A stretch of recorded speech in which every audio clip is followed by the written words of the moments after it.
Fil-Partit Nazzjonalista nibtet ġlieda ġdida, dik ta' min sejħu post is-siġġu tad-deputat Awċi David Stellini.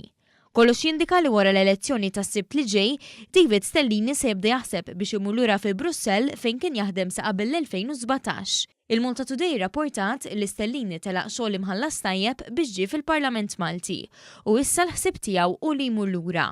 Ix-xewqa li jmur lura bħala membru tal-Parlament Ewropew, iżda jekk le imur lura fejn kien. Dan ikun ifisser li l-Partit Nazzjonalista ikollu jagħmel co-option għaliex Stellini sa postu fil-Parlament b'elezzjoni każwali. Il-Malta Today rapportat li hemm żewġ ħsibijiet dwar x'tip ta' co-option għandha ssir.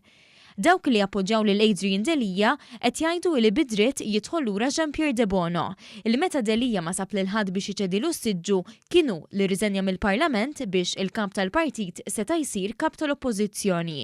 Iżda dawk li ġejjin mill-fazzjoni ta' Simon Busuttil u Beppe Fenek Adami qalu li l-għażla għandha ssir fl-interess tal-partit.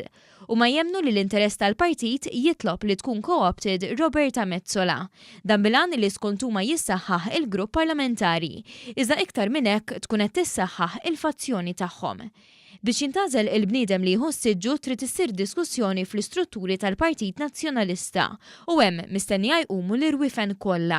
Biex fil-Partit Nazzjonalista jafu li din se tkun kwistjoni oħra illi tqum wara s-Sibt li ġej.